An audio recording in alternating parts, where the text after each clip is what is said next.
nanti di akhir zaman tuh banyak fitnah, kata Rasulullah, yang duduk lebih baik ketimbang yang berdiri, yang berdiri lebih baik ketimbang yang jalan biasa lebih baik ketimbang yang jalan bergegas. Man tasyarrafa laha tastasrifu. Fitnah itu adalah siapa yang terlibat maka akan semakin parah. Assalamualaikum warahmatullahi wabarakatuh. Sahabat Nasehat Ulama dimanapun berada, mudah-mudahan ada dalam keadaan sehat selalu. Oke, pada kesempatan kali ini seperti biasa kita akan menyajikan kajian-kajian kita bersama guru kita, yaitu Gus Bahar, yang mana pada kali ini yang bertema yaitu cara menyikapi fitnah di akhir zaman. Bagaimanakah pengajiannya? Mari kita simak bersama-sama. Nah, umatnya Nabi seperti itu mulai dulu. Ada yang moderat, ada yang keras, ada yang setengah keras, setengah moderat. Ada yang ngambil sikap, urip mangan turu, ngenteni mati. Nah, itu lebih baik itu timbang punya istihad tapi gak jelas, mendingan. Itu ada riwayatnya. Suatu saat ibadah akhir umatku terbaik adalah tidur.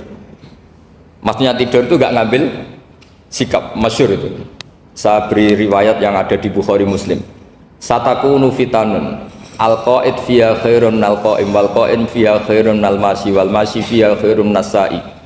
Nanti di akhir zaman itu banyak fitnah, kata Rasulullah, yang duduk lebih baik ketimbang yang berdiri, yang berdiri lebih baik ketimbang yang jalan biasa lebih baik ketimbang yang jalan bergegas. Man tasyarrafa laha tastasrifu. Fitnah itu adalah siapa yang terlibat maka akan semakin parah. Sehingga semenjak itu ulama berpikir nanti di akhir zaman kalau ada fitnah itu sebaiknya orang ngambil sikap sepasif-pasifnya, secuek-cueknya. Jadi semua syurahul hadis sepakat makna hadis ini apa? Orang disuruh sikap secuek-cuek. Misalnya pilihan presiden, contoh kecil pilihan presiden. Mungkin para intelektual nggak merasa, tapi kalau ulama itu cara berpikir beda. Pilihan presiden, kamu fanatik milih A, yang satu fanatik milih B, ya presiden atau bupati atau gubernur. Terus yang satu bilang gini, wah kalau nggak di presideni A, nggak di bupati A, nggak di gubernur A, negara ini rusak. Mungkin betul dari segi jejak rekamnya A ini bagus. Tapi pertanyaannya secara tauhid, bagaimana Anda menggantungkan kesejahteraan sama makhluk? Kamu nggak pernah terusik begitu kan para intelektual? Itu kan melukai. Bagaimana mungkin Anda menggantungkan kesejahteraan dengan seorang makhluk? Wah kalau di presiden A pasti Indonesia makmur, kalau bupati A pasti Sleman makmur, pasti Bantul makmur. Nah, bagaimana mungkin makhluk yang sedang soleh kamu pastikan selalu soleh? Wong dia makhluk bisa berubah. Sementara yang B misalnya fasik, wah kalau dipimpin B pasti rusak negara. Bagaimana kamu pastikan B yang fasik selalu fasik? Biar aja dia husnul khotimah. Yang fasik pas mimpin jadi soleh, yang soleh pas mimpin jadi fasik. Akhirnya ulama karena tahu sifat manusia itu rubah-rubah dan kendali di tangan Allah, sikapnya nggak jelas. Saya ini termasuk orang yang terkena nggak jelas. Karena kalau ditanya Gus sampai pilih presiden mana, bakti mana, sanut pangeran sing dadi aku loyal. Wah anut pangeran yo kacau. Wah luwe kacau menan anut pangeran kata saya. Ini kan sudah tidak sambung karena pikirannya ulama memang nggak beda, cara berpikir ulama itu beda. Bahkan bapak saya itu kalau didik saya itu begini. Kalau meseli saya atau ngirim saya dulu itu kan pakai mesel. Ini uang kamu 500.000 untuk kamu, mesti ditambahi 100.000 ini untuk buat jajan sama teman-teman. Mesti ada uang pokok, ada uang sodako. Dulu saya sering tanya, kenapa bapak sangat menghormati teman-teman saya? Kata bapak, kue mondok, aku raiso nyukupi, sing iso nyukupi ya konco-konco. Ternyata betul, rata-rata anak kuliah atau anak mondok, uang pribadinya kan 8 hari dari dikirim sudah habis. Berarti kan masih 22 hari, kok bisa hidup itu kan barokahnya teman-teman. Malah yang agak beling itu 1 hari sudah habis, berarti ada 29 yang bergantung sana sini. Sehingga Nabi dulu cara ngendikan itu unik. Kata Nabi, da'un nasa yarzuqu wahu ba'duhum ba'du. Menusau barnawa, engko saling memberi rezeki. Ketika ada kolab, Medina itu pernah kolab, terus sekarang pernah defisit itu. Beberapa pakar ekonomi datang ke Rasulullah, ya Rasulullah, sa'ir, tolong dikasih harga standar. Tapi apa jawabannya Nabi? La tusairu fa inna Allaha huwal musair. Kamu jangan kasih harga, Allah sendiri yang menentukan harga itu. Terus kata Nabi, kenapa engkau begitu ya Rasulullah? Ini negara harus ditentukan harga karena gini-gini. Kata Nabi, saya tidak ingin ketemu Allah dalam keadaan dolim. Tapi ini tentu di teori ilmu modern ini masalah. Tapi menurut orang modern. Tapi kalau menurut ilmu hakikat itu nggak akan masalah. Misalnya, kenapa Nabi tidak menentukan harga dalam keadaan negara seperti itu? Jawabannya pakar-pakar hakikat, ya saya ulang lagi pakar-pakar hakikat begini, misalnya ada orang menimbun supaya nanti harganya mahal ya. Terus ditimbun terus sampai nunggu harganya mahal, lama-lama dia sadar kalau timbunannya nggak ada gunanya karena ternyata orang nggak beli. Nah, ketika orang nggak punya kemampuan beli, yang menimbun juga tidak punya uang. Nah, tapi kalau sampean tanya, tapi Gus nak tuku barang pokok kan kita mati karena kehabisan stok. Itu masalah tauhid Anda. Bagaimana mungkin kamu bayangkan seorang makhluk tidak bisa hidup atau nggak dapat rezeki? Nabi itu orang yang sampai ke derajat hakikat, dari tidak pernah bayangkan gitu. Saleh sampean jadi orang yang tauhidnya masalah. Sehingga terus bayangkan, wah kalau negara ini chaos, wah kita makan apa? Kalau negara nggak stabil, wah kita gimana? Itu tidak bisa seperti itu. Dulu ketika kita dijajah Belanda, itu kiai-kiai kita, Mbah Hasyim Asy'ari, Mbah Ahmad Dahlan, mondoknya di Mekah. Sampai alim alama, dua beliau, Mbah Hasyim sama Mbah Ahmad Dahlan itu ngajinya sama-sama Syekh Khotib Minangkabau. Cuma Mbah Hasyim lebih menekuni ke Syekh Mahfud Termas, yang satu menekuni Syekh Khotib Minangkabau. Jadi dua beliau itu ngaji di guru yang sama. Mbah saya, buyut saya itu ya sudah mondok Mekah. Itu zaman dijajah Belanda. Sekarang kita agak dijajah, nggak mondok di sana. Buyut saya itu zaman itu sudah haji. Buyut kelima saya itu dulu kalau ingin cari tempat yang teduh itu masuk ke gua. Itu masuk gua itu hanya kepalanya saja, kakinya masih di luar. Karena gua di Arab tidak seperti gua di sini. Kalau gua di sini kan orang bisa masuk semua. Kalau gua Arab kan hanya celah-celah batu-batu besar. Sehingga ketika Rasulullah hijrah ke Madinah, singgah di gua Sur, kata Abu Bakar gimana? Andai kan yang ada orang kafir di depan gua.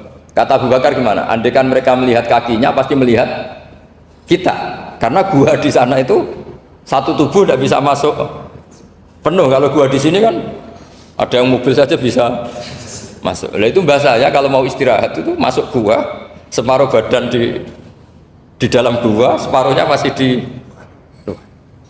Nah sekarang terus kita bilang, wah kalau kita negara tidak stabil kita haji kemana? Dulu zaman dijajah Belanda ya kita bisa haji. Soal kebahagiaan, nenek moyang pulau jenengan tuh anaknya banyak, dijajah Belanda, jajah Jepang ya nyatanya anaknya banyak-banyak. Itu kira-kira bahagia apa enggak? Nah, artinya gini ya, tentu kita tidak ingin dijajah itu tentu ya, tapi kita ini selalu latah. Wah kalau ekonomi jatuh kita makan apa? Kalau kita dijajah kita tidak perlu seperti itu. Rahmatnya Allah Ta'ala itu akan adrokatna. Rahmatnya Allah Ta'ala akan menemukan kita. Apapun kondisi kita, apapun keadaan kita. Ini cara berpikir tauhid. Sehingga Nabi itu tidak pernah bayangkan umatku nak tak tunggoni piye, ditunggoni Allah. Sehingga masyhur dalam hadis-hadis sahih, la tazalu ta'ifatun min ummati dzahirina 'alal haq la yadurruhum man khadalahum wala man khalafahum wala man nawa'ahum. Selalu di umatku ada kelompok-kelompok yang selalu membela kebenaran dan tidak akan terkalahkan oleh kesesatan di akhir zaman. Kenapa? Cara berpikir orang tauhid itu sederhana begini. Allah menamakan dirinya Al-Hadi, penunjuk jalan. Dan sifat Allah pasti nafidah karena Allah tidak terkalahkan. Sama seperti Allah menyifati dirinya Ar-Razzaq, Ar-Razik yang memberi rizki. Maka orang segoblok apapun, selumpuh apapun, selemah apapun tetap dapat rizki. Sama, Allah mensifati dirinya Al-Hadi, memberi petunjuk. Maka zaman serusak apapun orang tetap dapat petunjuk. Oke, mungkin itu kali ini pengajian kita ya bersama Gus Bahar, yang mana pada tema cara menyikapi fitnah di akhir zaman, sebagaimana yang beliau tadi sampaikan di video tadi.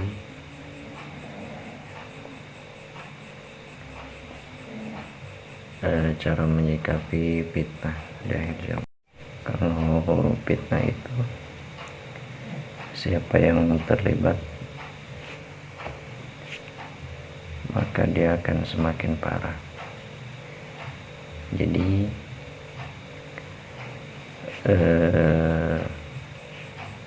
cara menyikapinya mungkin yang saya kutip dari video tadi, karena di akhir zaman itu nanti kalau ada fitnah, kita berusaha mengambil sikap secuek-cueknya. Seperti tadi beliau mencontohkan tentang pemilihan presiden, lalu kita mengatakan kalau dipimpin si A, negara ini bakal maju, kalau dipimpin si B, negara ini bakal rusak, seperti itu ya. Ya, itu kan kalau dilihat secara jejak ya mungkin iya gitu ya, mungkin iya. Tapi kalau dipandang secara tauhid, bagaimana mungkin gitu ya kita menggantungkan kemajuan negara ataupun apapun lah itu, menggantungkannya kepada makhluk dipandang secara tauhid. Dan bagaimana mungkin kalau kita menggantungkan ruksaknya perkara atau apapun, menggantungkannya kepada makhluk secara pandangan tauhid. Ya artinya kan kita tidak pernah tahu gitu, kalau buruknya si B, baiknya si A itu menjadi jaminan kebaikannya sesuatu atau keburukannya sesuatu, kita tidak pernah tahu. Maka untuk itu, seperti halnya menyikapi fitnah dari zaman tersebut, ya kita mengambil sikap secara cuek ya. Ya mungkin itu yang saya pelajari dari nasihat beliau tadi, dan masih banyak juga nasihat beliau yang tidak saya catat di sini ya. Jadi pada intinya, untuk menyikapi fitnah di akhir zaman tadi, kita berusaha mengambil sikap secuek-cueknya supaya tidak terlibat gitu.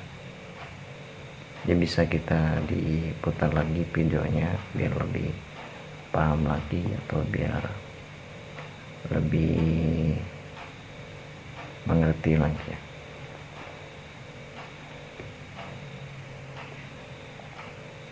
Oke, mungkin itu kali ini reaction kita bersama pengajian tadi. Saya kira cukup sampai di sini,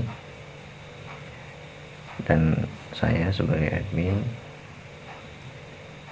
mengucapkan maaf semaaf-maafnya apabila ada kesalahan kata dari penyampaian tambahan saya di video ini. Dan jangan lupa juga dibantu video channel ini supaya channel ini semakin berkembang dengan jalan di subscribe. Mungkin itu yang bisa sampaikan di video kali ini, atau yang bisa saya tambahkan di video kali ini. Saya sebagai admin mohon maaf atas segala kehilafan dan kekurangan admin. Saya tutup, wabillahi taufiq wal hidayah. Wassalamualaikum warahmatullahi wabarakatuh.